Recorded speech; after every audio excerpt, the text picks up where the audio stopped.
पर तारिक जी भाई भी इन्वॉल्व हो जाए। तारिक भाई, ये शबनम खान मुस्लिम नहीं है या देश की सियासत या सीए को समझ नहीं पा रही है? क्योंकि आपके नेता एसटी हसन तो कह रहे हैं कि ये भेदभाव हो रहा है। अब भेदभाव किस स्तर पर है सर? जो देश का कानून जो देश में लागू ही नहीं हो रहा है, बेसिकली वो बाहर के लोगों के लिए इंप्लीमेंट है ना, तो इससे देश के लोगों के साथ या मुस्लिमों के साथ कैसे भेदभाव है? तारिक भाई ठीक। हाँ। आपने कहा कि भाषण न दिया जाए, जनता को समझाया जाए, आपके दर्शकों को कि क्या है सीए। तो बीजेपी के प्रवक्ता ने भाषण ही दिया, मैं समझाता हूं क्या है। मेरा घर है 10 बाई 10 का, उसमें पहले से 5 लोग रहते हैं। आप चाह रहे हैं कि एक भाई मेरा, वो भी भाई है, 5 लोग रहते हैं बड़ी मुश्किल से 10 बाई 10 के घर में, तो 3 लोग और। तो जब 3 लोग आएंगे तो सबसे पहला पॉइंट कि वो जो 10 लोग पहले से रह रहे हैं वो अफेक्टेड होंगे या नहीं। You are telling that they are not going to affected. इसको कैसे आप साबित करेंगे? Point number 1। पॉइंट नंबर 2, आपने कहा कि ये सांप्रदायिक नहीं है।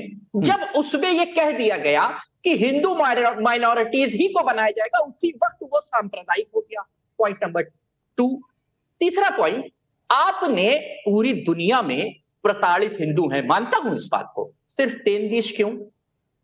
पॉइंट नंबर 4, आप ये अखंड भारत की भी बात करते हैं, पार्लियामेंट में नक्शा बनाया था। तो अखंड भारत में अगर मुसलमान प्रताड़ित है तो वो आपका पुराना, ठीक है राकेश भाई, इसके बाद अब वो चला जाए, वो जो 56 देश है उनके पास जाए, वो आपका भाई नहीं है। पहले तो आप कहते हैं कि वो आप ही से कन्वर्टेड हुआ है, पहले हिंदू था, हमने मान लिया पहले हिंदू था। अब वो अगर कहता है कि हम दूसरे देश में जाके प्रताड़ित हो, तो आप कहते हैं चले जाइए युगांडा, चले जाइए मुस्लिम देशों के पास 56। ये कौन सी बात है?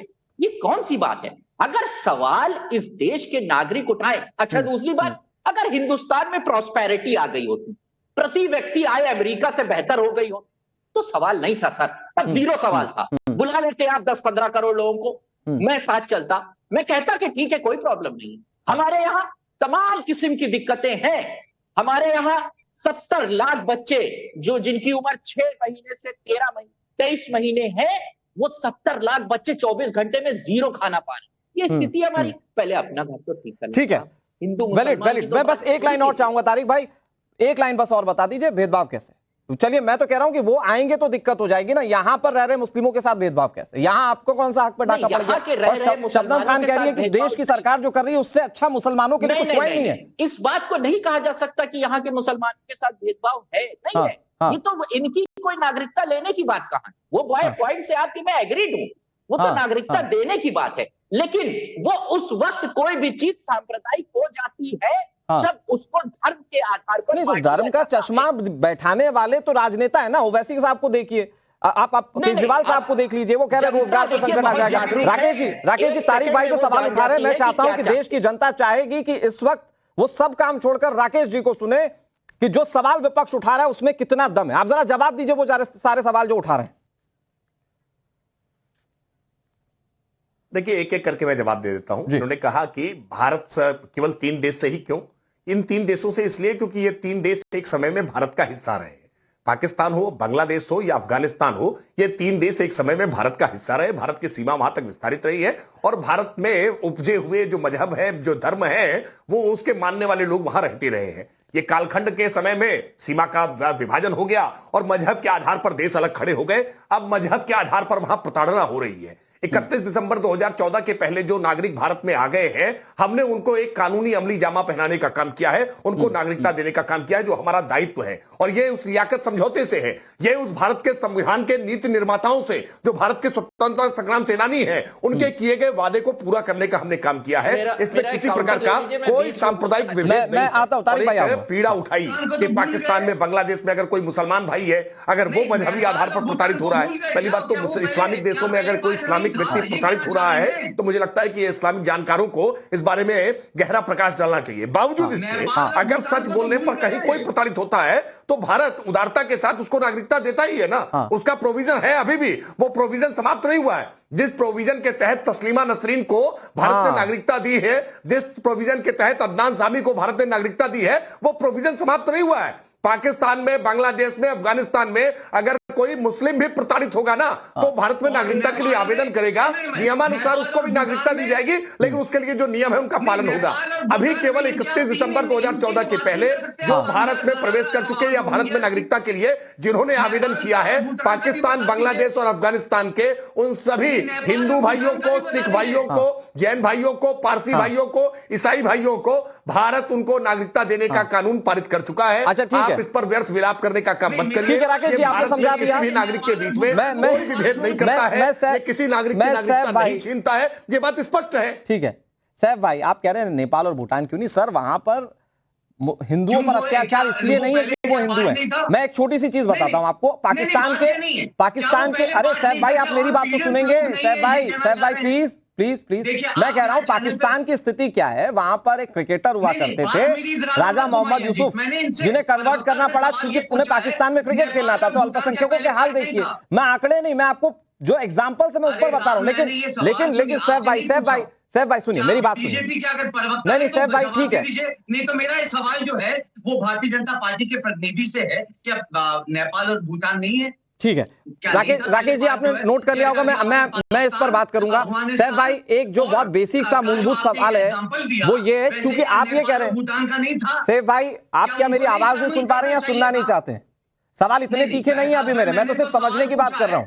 पहले उनकी तरफ से जवाब आ जाए फिर आपकी अरे सैफ भाई ठीक है वो आएगा, मैं आपको बोलने का मौका दे रहा हूं, आपको चाहिए कि आप उनसे सवाल करें। इन्होंने ये भी जवाब नहीं दिया और अरे वो देंगे सैफ भाई, वो देंगे। तारिक भाई मैं आ रहा हूं आपके पास। आप देखिए आपके सहयोगी किस तरह से टाइम वेस्ट कर रहे हैं। सैफ भाई प्लीज मेरी बात सुन लीजिए, सवाल सुन लीजिए। तारिक भाई मैं आ रहा हूँ जवाब पूछना हुआ और सवाल सैफ भाई प्लीज, सैफ जी प्लीज, आपकी बात का भी जो है आप जो है सैफ जी आप टाइम वेस्ट कर रहे हैं सर।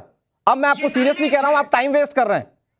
तो आप यहां पर सवाल पूछेंगे, आपका जवाब आपको मिल जाएगा, लेकिन मेरा सवाल जो है आप पहले उस पर जवाब दीजिए। आप कांग्रेस पार्टी को रिप्रेजेंट कर रहे हैं, इतने अहम मुद्दों पर आप उसको रिप्रेजेंट करने के लिए यहां पर टीवी चैनल पर बैठे हैं। आर्टिकल 15 में पढ़ के सुना देता हूं। The state shall not discriminate against any citizens on the ground of religion. Talk about place. Saif भाई आई एम सॉरी, मैं आपसे अभी सवाल नहीं पूछूंगा, आप अपनी बातें ही रखते रहेंगे, मुझे इससे मतलब नहीं। मैं तारिक भाई आपके पास आ रहा हूं, आप जो बात कहना चाह रहे हैं तारिक जी, मैं ये जानना चाह रहा हूं कि साहिब भाई की बात का जवाब दे देता हूं। अच्छा ठीक है राकेश जी प्लीज जल्दी से, मैं नहीं चाह रहा कि बेवजह की बातें जिस पर जनता को नहीं पढ़ना चाहिए उस पर बातें हो। जल्दी से राकेश जी प्लीज। क्यों नहीं पढ़ना चाहिए? क्यों आप नेपाल भूटान की बात कर रहे हैं? आज देश में सीए की बात होनी चाहिए कि नहीं होनी चाहिए? आपको नेपाल भूटान की पड़ी हुई है, फालतू बात कर रहे हैं आप। जल्दी से प्लीज राकेश जी। अनुराग जी दो बातें ठीक है राकेश जी जल्दी से प्लीज कंक्लूड कर लीजिए। एक तो सैफ खान इस बात के जानकार हैं, सैफ खान कोई अनभिज्ञ नहीं है। सैफ जानबूझ करके अफवाह फैलाने का प्रयास कर रहे हैं। मैं स्पष्ट तौर पर कह रहा हूं कि भारत का संविधान भारत के नागरिकों पर लागू है ना। ये अनुच्छेद 14 समता का अधिकार, धार्मिक आधार पर विभेद नहीं होगा, ये सारी बातें भारत के नागरिकों पर लागू है ना। ठीक है, पाकिस्तान के नागरिक जो वो सुनना नहीं है सर, उन्हें अपने नैरेटिव के साथ बैठना है। मसला ये है कि सिर्फ अपनी चीजें अपने फॉर्म में लोगों तक पहुंचानी है। ठीक है, मैं अपने पीसीआर से बोलता हूं, प्लीज सैफ भाई की आवाज आप दबा दीजिए, मैं बहुत मौका दे चुका। मैं तारिक भाई आपके पास आता हूं। मुझे लगता है कि इस पे बहुत जरूरी बात होना चाहिए कि जब कांग्रेस पार्टी ये कहती है कि ये तो ऐसा है कि अमेंडमेंट एक्ट है, ये नियम कानून तो पहले से था, बीजेपी इस पर क्रेडिट ना ले। जब ये कहती है कांग्रेस पार्टी, तो वो अपने सहयोगियों को ये क्यों नहीं समझाती है? जब वो ये कहते हैं कि ये आ जाएंगे तो इतना रोजगार पर असर पड़ जाएगा। अरविंद केजरीवाल कह रहे रोजगार पर असर पड़ेगा, तो ये जब पहले से था तो क्या पहले रोजगार पर असर नहीं पड़ा? देखिए 2-3 सवाल हैं। एक तो पहला सवाल कि क्या नॉर्थ ईस्ट की स्थिति क्या होगी, नॉर्थ ईस्ट में अप्लाई होगा या नहीं होगा, या कंडीशनल होगा, कैसे हो? क्योंकि नॉर्थ ईस्ट के लोगों का जो कल्चरल हेरिटेज है, जो लैंग्वेज का हेरिटेज है, उसको बचाने में बड़ी दिक्कत होगी। पहली बात मैं ये कह रहा हूं कि इसको मुसलमान से डायरेक्टली मत जोड़ के देखिए, और भी तो पहले उसके देखिए। तो सर जोड़ तो ये राजनेता ही रहे ना तारिक भाई, कई हजारों लोग जोड़ने वाले तो राजनेता ही है ना। कई हजारों लोगों को इन देशों में फोर्सफुली कन्वर्ट करा दिया गया होगा, उनका क्या होगा? कुछ प्राविधान है उनके लिए। जब आप बन गए हैं विश्व गुरु और चाहते हैं कि सबको यहां बुला लें, तो उन देशों में फोर्सफुली कन्वर्जन हुआ कि नहीं हुआ? Point number 1। अगर हुआ, उनके लिए कुछ करेंगे क्या? आप लिस्ट मांगेंगे बांग्लादेश? लेकिन तारिक भाई जो देश हमसे अलग हुए, धर्म के नाम पर जिन्होंने देश मांगा, वो तो अपनी स्वेच्छा से अलग हुए ना सर। अगर उन पर जुल्म हो रहा है तो उनके पास उनकी अपनी फोरम है, लेकिन वहां पर जो अल्पसंख्यक है उसके लिए जवाबदेह है भारत।